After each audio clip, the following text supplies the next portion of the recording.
About Mr. Tom Brady. The biggest question right now in the NFL as far as the offseason goes already is where Tom Brady will go if he decides to play football next year. There is this prevailing belief amongst every sports analyst, it feels like, that, and we talked about it on the show last week, that it's very likely that Tom Brady is going to return next season.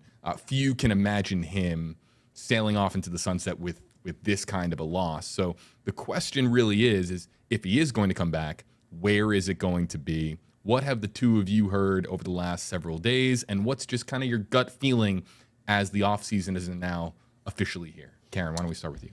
Oh, my gut feeling is all over the place. I was just talking about this earlier today, especially on the heels of how things went last offseason, where it was like, he retires, he unretires, he's coming back to the Bucs. I just never know, to be honest. And the only thing I can speak to is just the end of his press conference after the game, where he thanked the media, thanked the Tampa community, said, how much he's enjoyed this city, the community, everybody who watches. And but I don't know how to take that, because I've seen other players do that, where they thank everybody for the season. But I know it's different because it's Tom Brady and 45 years old, all of the things. I don't know. It was a very genuine way to end his press conference. No one knows but Tom.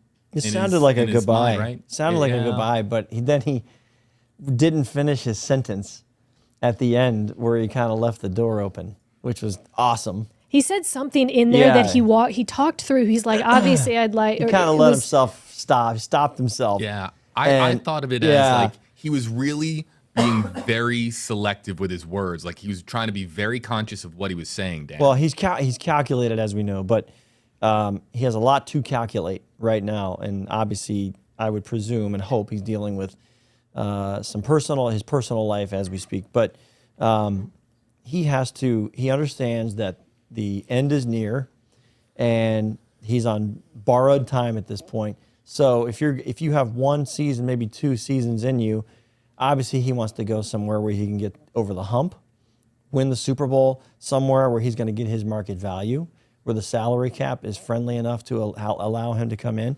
And then I'm sure, as we learned last year, where the Dolphins were toying with, handing him some kind of role in ownership, that maybe that's something beyond it that would influence his decision as well to come back and play football. But leaving the stadium the other night, I would have to think that he was pretty angry and does not want to be seen in that light as his last football game.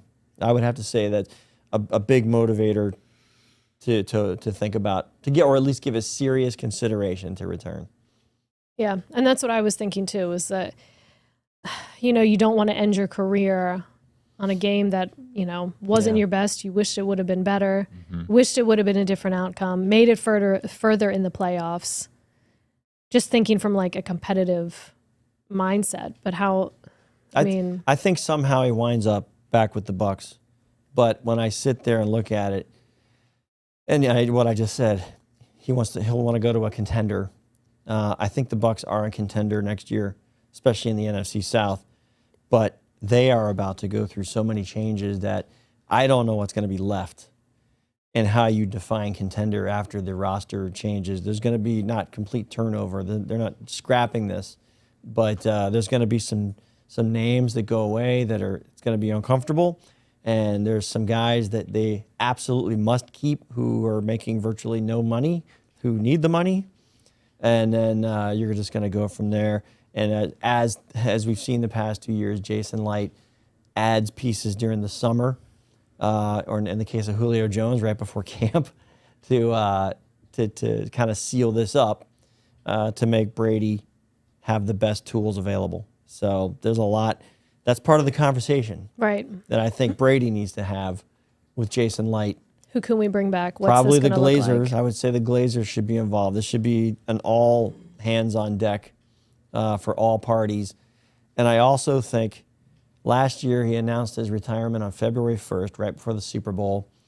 I would hope that a resolution comes out sooner. I mean, the Bucs don't. There's really nothing the Bucs can do before the Super Bowl. So I know from our perspective and the fans' perspective, you're on the edge of your seat. You want resolution, but they can sit on this and talk. But I would like to see something soon. I had the date circled too. I was like looking back through like my desktop calendar and stuff, and I was like, oh, February, this time. And then Sunday, March 13th, I had to go back and look at the date, but it was a Sunday. I know why it was a Sunday. I was working. And, they leaked that he was coming back. And Tuesday. On the eve of the negotiating period for free agency, and free agency began on Wednesday, 3 days later. So it was almost last possible second for him to unretire. I don't think it's fair to the Bucs to do that again unless Jason Light's on board, Todd Bowles is on board, whoever the coordinator is on board, and everybody knows what's coming, and they'd somehow prevent this from leaking. I don't think it can go that far. The Bucs have got to get a direction here at the quarterback position, or this thing unravels. I would love to be in those meeting Unravels. rooms. Right? Just to be a fly on the wall. I just want to know what they're talking about. So we talked a little bit about this on the previous episode, that the possible destinations for Brady remain the same. The Raiders are frequently mentioned. They seem to be the betting leaders, don't they? You look at all the odds. I just don't see it. Has to be a team that's a Super Bowl contender. Like that, I feel like that's a non-negotiable. Is that the Josh McDaniels thing? Is that what it is? That why? I just don't see the Raiders. First of all, they're not getting past Kansas City in the AFC West. The odds-on favorite per bookies.com, Las Vegas Raiders, then the Dolphins, then the Niners, then the Patriots, then the Bucs. Then the Bucs. Yes. So those are the most common landing Patriots. spots. Yeah, the Patriots more likely than the Bucs. According that to would be that's a swan song, but it's emotional, but it's a great storyline. But what are the Patriots going to do?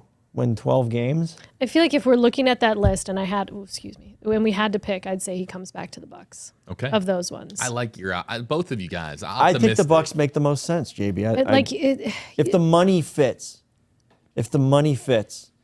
and who gives up money, right? Like if you're talking about again moving the puzzle pieces, and you get all of the high ticket guys together, how can we make this work? Right now, the money to me doesn't make sense. That's for as big a hole as the Bucs are in that department, it does not make sense. And something's going to have to give, either hometown discounts, I think is what they call them, or flat out cuts. So let's talk about this objectively for a second. So there's two scenarios at play. Brady comes back. 3. Brady doesn't, and then retire. Yeah. Right. So for the Buccaneers, it's either he's back or he's not. Yeah. Right. So if Brady comes back to the Buccaneers, it's about working some magic with the salary cap and trying to get so much packed in there to make really one last run at it potentially, right? Because the third last one last run. The third last one last run. But let's talk about the scenario where Brady leaves for a second. What happens to this franchise if Tom Brady departs? What